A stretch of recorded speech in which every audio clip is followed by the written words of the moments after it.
Assalamualaikum warahmatullahi wabarakatuh. Walaupun dikatakan bahwa lembaga survei itu adalah lembaga yang kredibel.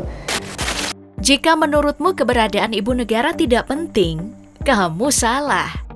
Perannya krusial, mengingat pengambilan keputusan demi kesejahteraan masyarakat Indonesia adalah hal yang sulit dan penuh pertimbangan.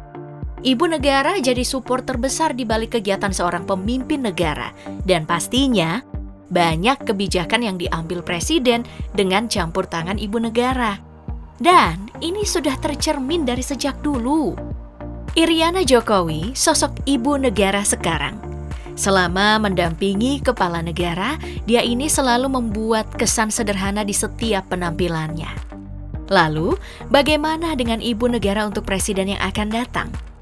Semua sepakat, Titi Soeharto. Nama yang sudah menghiasi halaman sejarah politik Indonesia.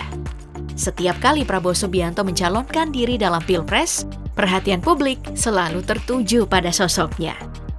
Oke, sekarang mari kita coba bandingkan keduanya. Kalau kita bicara sosok Ibu Iriana, ia adalah kelahiran Solo pada 1 Oktober 1963. Tidak ada nama besar yang menghiasi namanya. Ia lahir dari lingkungan keluarga guru. Ayahnya adalah seorang pengajar di salah satu sekolah di Solo. Pertemuannya dengan Pak Jokowi juga bisa dibilang tidak sengaja.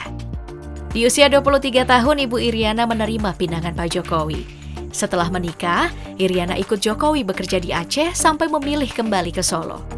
Setelah jadi istri pengusaha sukses, Iriana mulai mengikuti jejak kerja baru suaminya, yakni jadi politisi. Saat Pak Jokowi jadi wali kota Solo, Ibu Iriana dengan cepat menyesuaikan diri dengan lingkungan barunya. Selain jadi ibu wali kota, Ibu Iriana memimpin kegiatan PKK dan banyak melakukan kegiatan sosial yang bersinggungan langsung dengan masyarakat. Salah satunya adalah kemiskinan. Dari Solo, Ibu Iriana menemani Pak Jokowi sebagai gubernur DKI. Statusnya pun semakin naik setelah Pak Jokowi jadi orang nomor 1 di Indonesia dan resmi menjadi ibu negara. Kalau kita bicara latar belakang, sangat kontras dengan Ibu Titi Soeharto yang merupakan anak dari Presiden kedua Republik Indonesia yang lahir di Semarang 14 April 1959. Tepatnya saat Pak Harto masih menjabat sebagai Panglima TNI. Nah, saat masih muda, Ibu Titi sudah aktif dalam berorganisasi, seperti jadi anggota Yayasan Purna Bakti Pertiwi, Ketua dalam Yayasan Seni Indonesia, dan Ketua Umum Persatuan Panahan Indonesia. Itu karirnya saat masih muda. Privilege-nya sebagai anak presiden dimanfaatkan dong dengan sangat baik. Ibu Titi dikenal aktif berbisnis dan kegiatan filantropis di yayasan milik keluarga. Bisnis berjalan lancar sampai tahun 1998. Nah, sebagai keturunan keluarga cendana, Ibu Titi yang saat itu menjabat sebagai Komisaris Utama PT Abimata membeli saham kepemilikan PT Surya Citra Media Tbk atau yang kita kenal dengan SCTV sebesar 25%. Soal karir politiknya juga mentereng. Sejak 2012, Ibu Titi memutuskan aktif berpolitik sebagai kader Golkar. Jadi anggota DPR periode 2014 sampai 2019. Pada Juni 2018, Ibu Titi memutuskan untuk mundur dari Partai Golkar dan bergabung dengan Partai Berkarya. Lalu pindah lagi ke Partai Pak Prabowo yang diangkat menjadi Wakil Ketua Dewan Pembina Partai Gerindra, sekaligus juga ikut di pemilu legislatif 2024. Kalau kita mau bandingkan lagi sosok keduanya, dari cara mereka berdua berbicara juga menarik. Membicarakan sosok Ibu Iriana bisa dibilang sangat jarang bicara di depan umum. Saat bersama Presiden juga, Ibu Iriana tidak banyak bicara. Kalaupun berpidato, kita akan melihat sosok Pak Jokowi. Bicaranya pelan dan tidak menggebu-gebu. Assalamualaikum warahmatullahi wabarakatuh. Yang saya hormati para Menteri Kabinet Indonesia Maju, perwakilan pemerintah Republik Indonesia di luar negeri, ibu-ibu dan perempuan Indonesia dimanapun berada yang saya cintai. Kalau kita lihat juga dalam banyak pidatonya, Ibu Iriana ini lebih senang membawa catatan, persis seperti Pak Jokowi. Jadi sebenarnya ada banyak keunggulan berbicara perlahan yang dipilih oleh Ibu Iriana. Apa itu? Ini faktor utama untuk mengeluarkan pesona saat bicara.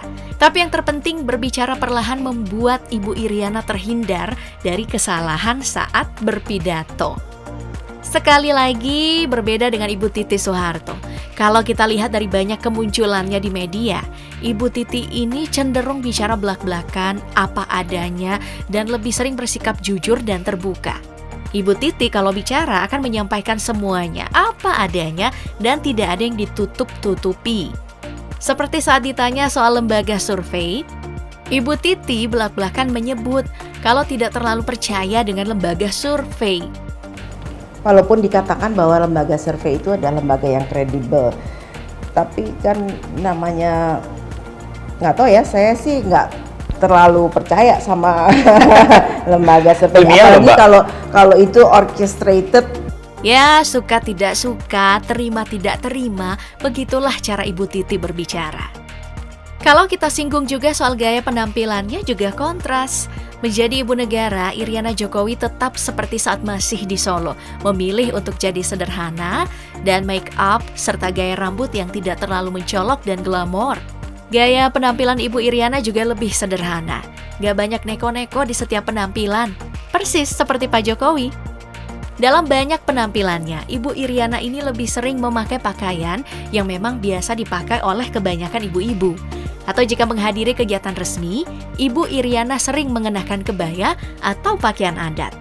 Paling sedikit dihiasi dengan tas-tas branded. Sementara Ibu Titi sering tampil modis. Kalaupun mengenakan kebaya, Ibu Titi selalu tampil elegan. Atau sedang mengenakan busana kasual saat mengikuti agenda-agenda ringan, Ibu Titi tetap terlihat glamor. Apalagi saat menghadiri pidato kemenangan Prabowo Gibran, Ibu Titi memilih tampil dengan kemeja biru yang dipadukan dengan celana kaki, rambut dikuncir, simple tapi tetap elegan. Apakah dengan gaya penampilan ibu negara bisa berpengaruh terhadap presiden? Jawabannya, ya. Sebagai contoh, saat Ibu Iriana mendampingi Presiden Jokowi ke medan perang dan memberikan bantuan kemanusiaan ke sebuah rumah sakit di Ukraina, aksi ini mendapat respon positif dari Indonesia. Kehadirannya adalah pesan simbolis kalau Indonesia membawa harapan persahabatan untuk Rusia-Ukraina. Langkah diplomasi Ibu Iriana ini juga adalah upaya untuk memperkenalkan identitas Indonesia kepada masyarakat dunia dan membentuk citra Indonesia sebagai negara yang terbuka dan bersahabat. Ya, meski Ibu Iriana sempat jadi sorotan karena mengacungkan 2 jari dari dalam mobil yang merupakan fasilitas negara yang melekat padanya.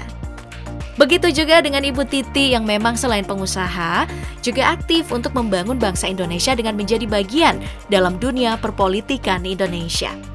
Aktif dalam kegiatan sosial, ditambah Ibu Titi dikenal sebagai figur yang punya latar belakang keluarga yang kuat dalam sejarah politik Indonesia. Dan juga dukungannya terhadap Pak Prabowo sebagai presiden bukan cuma baru-baru ini ya.